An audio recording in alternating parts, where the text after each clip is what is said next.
Two guys, one movie, a cabin in the woods. In 3D. On ice. Yes, this is Steve Arviso, and joining me is... Charles Musick. And we're back. This is October 3rd, and we are now covering Cabin in the Woods, if you didn't get that from the title. On ice. On ice. Yes. Well, it is a bit on ice right now. There is supposed to be a sequel coming out to this movie, from what I understand, or talks of a sequel. I did not hear that. Really, I am very excited for that. I hope it comes true. I don't know how the hell they're going to do a sequel to a movie that was very... You're a bastard. I'm not lying. Would the internet lie? That's a good point. I can't argue with that. Exactly. You shouldn't argue with that, or else someone's going to troll you, find out where you live, and then make your life a living hell. Yes. But The Cabin in the Woods. This is a movie I can honestly say... From the director of The Avengers. By 2012, I had seen so many horror films. I was at a point where I'm still kind of just... I judged them so hard.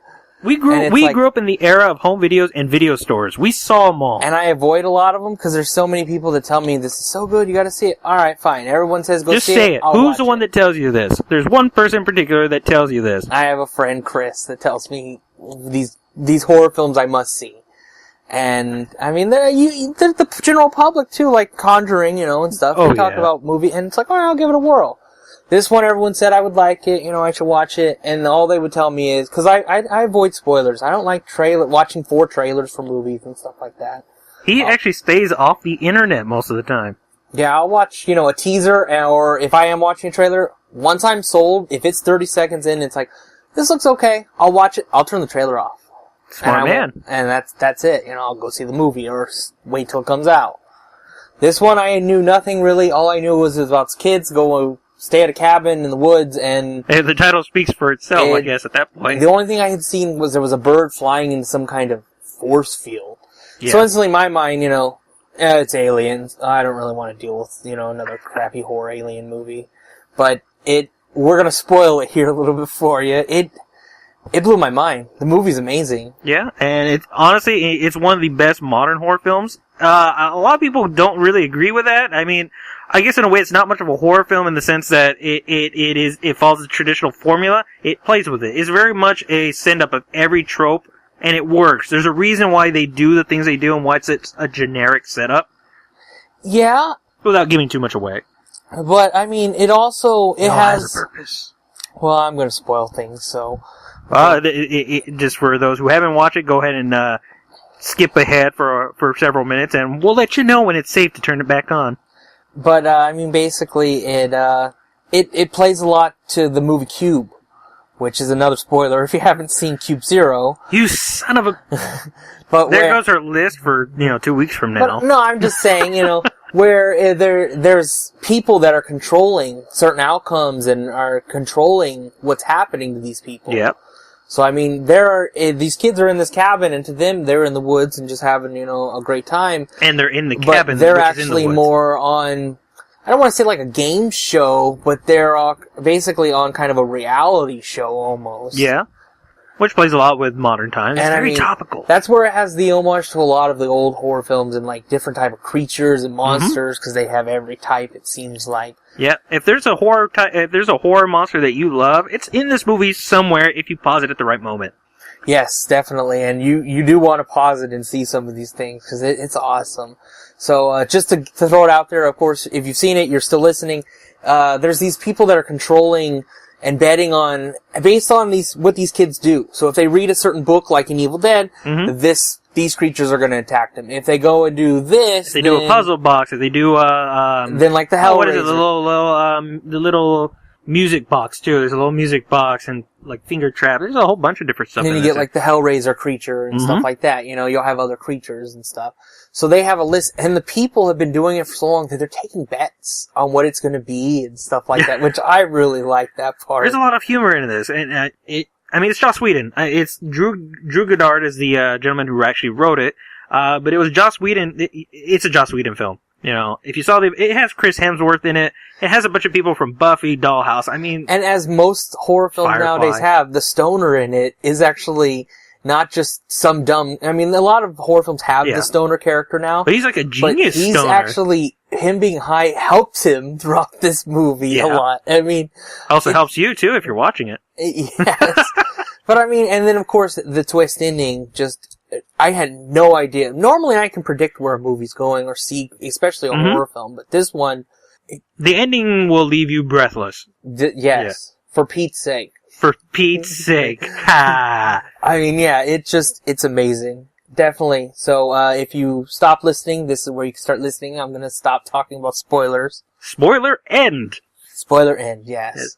But, I mean, definitely check out Cabin in the Woods. The atmosphere of the movie, you're not rooting for, like, the kids to get killed and stuff, so much, but some of the scenes you're, like, kind of rooting back and forth. But you're having fun, not where you're scared, like, oh my god, this is terrible, but you're like, man, this is awesome. That's what I kept saying. There's a couple freaky moments in it, obviously. It is technically a horror film, but, a lot of it's just a send up to so many different films that you've seen already, that you're just gonna, like Charles said, you're just gonna have a lot of fun with it. But it's a horror film where it's playing the Evil Dead 2 or the Nightmare on Elm Street later films, Yeah, there's a lot more fun to the horror. Exactly. It doesn't take itself too serious, except for the very end, which is pretty damn dead serious in a drastic change in tone that really works. It's one of those really big shifts that is just like, holy shit, it worked. I don't know, I think it was something that might have turned off a lot of people. A lot of the critics, because we got IMDb pulled up here. It's got a 7.1 rating, and I think it might have been that shift that might have pissed off a lot of people. You mean near the end? Yeah, the ending is such a the ending is such a left turn. Yeah. Yes, definitely. But I think that's what I enjoyed the most about it is that, okay, I'm watching it, I'm kind of getting an idea where it's going, then it turns, and it's like, okay, and then it kind of get where it's going again, and then it turns another direction, and it's like, okay, and then the ending, once those credits hit, I literally just put down the controller, stopped the movie, and was like, did I just see that? It's the end. I was stunned, and I was extremely satisfied. Yep. I almost wanted to stand up and applaud. It was brilliant. It was such a great... Everything. It just came together so perfectly. It's what they should do with horror films. And if they made a part 2, I think it's going to be awesome. Merman. Merman, yes. Oh, there's so much awesome stuff that just barely got touched upon. But, like we said, this had such a definitive ending. I have no idea how they're really going to do a sequel. Maybe a prequel. It might work.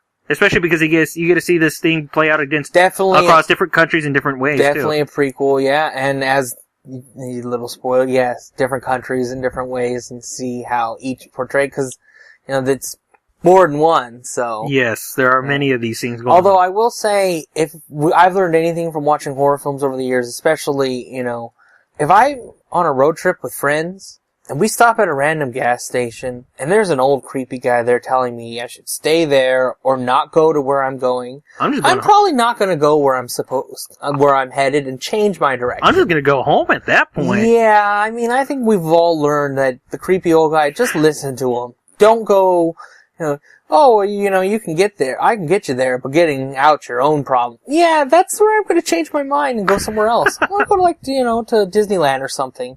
Stephen King taught us to never go to Maine.